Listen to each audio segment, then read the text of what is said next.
falará a doutora Indira Ernesto Silva Quaresma, Procuradora Federal, falará pelos interessados. Conselho de Ensino, Pesquisa e Extensão da Universidade de Brasília, reitor da Universidade de Brasília e Centro de Seleção e de Promoção de Eventos da Universidade de Brasília. Vossa Excelência também disporá do tempo de até 15 minutos para a sua sustentação oral. Excelentíssimo senhor ministro-presidente, excelentíssimas senhoras ministras, excelentíssimos senhores ministros, excelentíssima senhora vice-procuradora-geral da República, todas e todos, boa tarde. Mahatma Gandhi diz que cada vez que você dá um passo adiante, você está destinado a perturbar algo.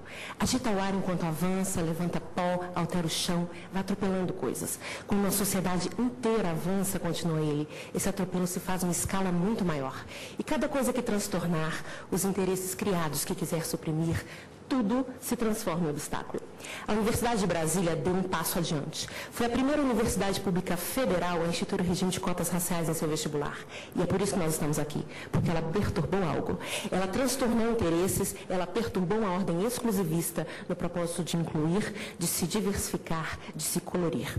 Em nome do magnífico reitor da Universidade de Brasília, do CEP e do CESP, a Procuradoria-Geral Federal vem muito respeitosamente ocupar essa tribuna, na companhia já dos seus amigos da Corte, Fundação Palmares e Fundação Nacional do Índio, combater, enfrentar mais esse obstáculo, que se erige não apenas em relação à política pública de inclusão racial, mas se erige principalmente em relação a todos os negros e negras deste país. A Lei Áurea não teve o condão de transformar coisa em gente da noite para o dia. Ela não conseguiu apagar do imaginário coletivo, nem de brancos, nem de negros, mais de 350 anos de história e cultura de escravidão. Ela não avançou no sentido de dar um mínimo de condições para que negros e negras começassem a trilhar um verdadeiro caminho de igualdade formal e material. Deixar os negros à própria sorte foi sim vontade governamental. Aos negros negou-se terra e educação, as duas únicas formas de ascensão social e promoção da dignidade humana da época. Em uma franca política de branqueamento da população brasileira, optou-se por trazer imigrantes europeus que chegaram aqui, tão pobres quanto os nossos negros, mas deu-se àqueles o que se negou a estes. E os europeus vicejaram e, sem dúvida alguma, foram responsáveis por nos alçar ao patamar de país moderno. Mas os negros foram alijados das riquezas econômicas e intelectuais do país. Quase 124 anos após a abolição, os dados estatísticos de instituições sérias, públicas e privadas, demonstram, sob qualquer perspectiva ou fator analisado, que ser negro no Brasil continua sendo motivo para estar alijado das riquezas econômicas e intelectuais do país. Nós vivemos anos sob o domínio de um mito, de uma ilusão, de uma hipocrisia, democracia racial, que nos impediu de termos uma visão nítida sobre a situação do negro no país.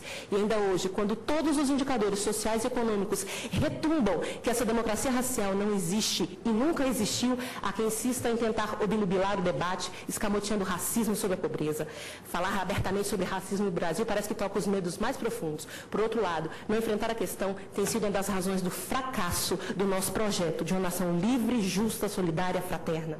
Racismo, pobreza e desigualdade e sexismo estão na base das questões estruturantes do país. A forma de enfrentar cada um desses problemas é diferente, mas o primeiro passo na solução da sua resolução é identificar a sua existência. E como não poderia deixar de ser, as universidades públicas foram as primeiras a manifestar a vontade de combater o racismo. E entre as universidades federais, a UNB, que tem vocação para ser vanguardista, foi a primeira a enfrentar a questão de peito aberto. Porque lá no início do século XXI, quando a UNB olhou para dentro de si, o que ela viu?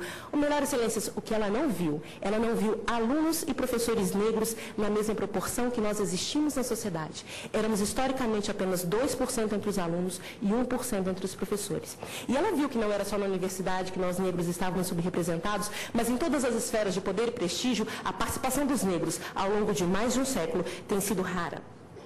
Paulo, o apóstolo, disse que a letra mata, mas o espírito vivifica.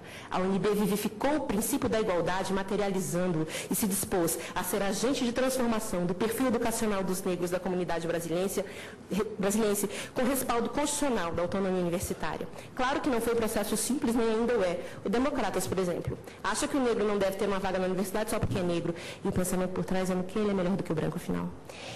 Defende que em um país tão miscigenado como o nosso é impossível dizer quem é beneficiário da política pública de afirmação, que raça não é um conceito genético científico, defende que cotas não devem ser para negros e sim para pobres, que se deve investir na escola pública para que o negro chegue à universidade em condições de igualdade.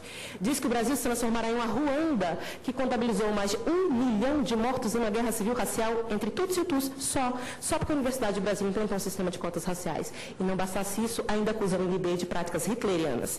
A par da absoluta dissociação entre a realidade brasileira e os argumentos defendidos pelos democratas, essa ação tem um mérito, que é de trazer a discussão sobre racismo a lume. Sim, porque ainda que se diga que vamos discutir outra coisa, é exatamente disso que trata essa ação.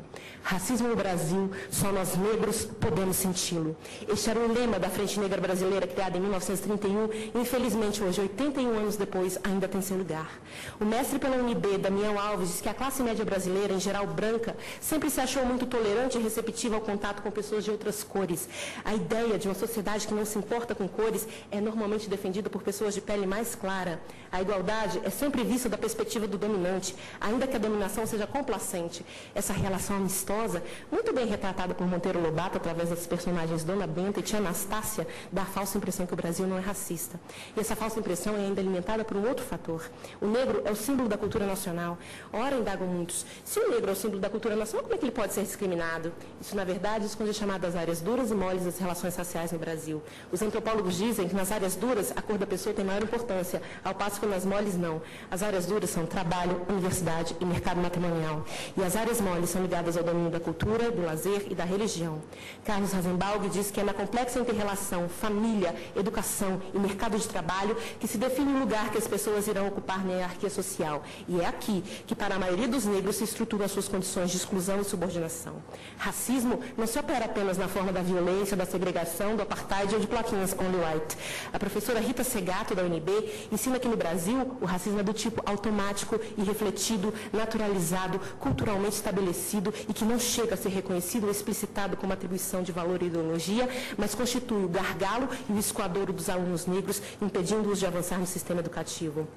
As cotas, continua ela, vêm justamente denunciar e combater esse tipo de racismo, porque a sua ação é silenciosa, mas suas consequências falam alto nos números que as pesquisas recolhem e podem ser facilmente constatadas na ausência de negros em posição de prestígio na sociedade.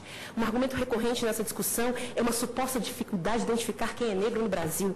Somos miscigenados, sim, mas os negros no Brasil, claros ou escuros, são negros. E não consta na nossa história, no nosso inconsciente coletivo nacional, dificuldades técnicas ou comprovação científica para que uma pessoa negra e para que uma pessoa branca seja identificada como tal.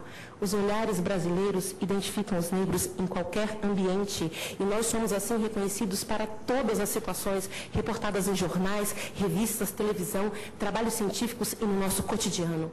Horaci Nogueira dizia que o racismo no Brasil é de marca, não é de origem. Observem seus fenótipos, não os genótipos. Para nós brasileiros, pouco importa se é uma gota de sangue negro em branco ou se há 70% de DNA europeu e neguinho da Beija-Flor em Daiane dos Santos. Nós não podemos achar que as ciências naturais têm supremacia sobre as ciências sociais. O fato de as ciências naturais dizerem hoje que a espécie Homo sapiens não é dividida em raças não justifica o fim das ações afirmativas. Há um porque há cerca de 70 anos atrás o discurso das ciências naturais era outro. Há outro porque o racismo é um fato da vida em sociedade, um problema insoluto das ciências sociais, e nelas há de encontrar seu fim. O que é incontroverso é que a comunidade negra brasileira precisa urgentemente de personalidades emblemáticas, se me permite usar uma expressão de Vossa Excelência, ministro Joaquim Barbosa.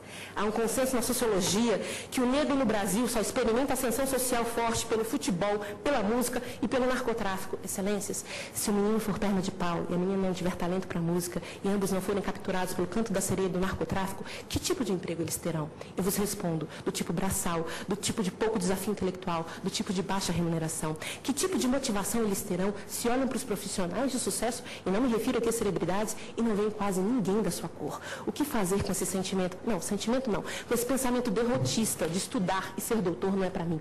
Quando um jovem negro vence na vida pelo estudo, ele desperta nos seus pares um sentimento de se ele conseguiu, eu também posso. Isso é inspirador. Isso é resgate de autoestima. autoestima. Com o diploma na mão, onde quer que esse jovem obtenha colocação, ele fará a diferença, se não outra, a diferença da sua presença. Quanto ao mérito acadêmico, o autor quer nos fazer crer que os aprovados no vestibular tradicional merecem mais os benefícios sociais que o curso superior em Universidade Federal proporciona, ou pior, que são legitimados para tais benefícios porque nasceram brancos ou em famílias de poder aquisitivo mais adequado a uma vida saudável, e quem não nasceu nessas condições merece estar onde está.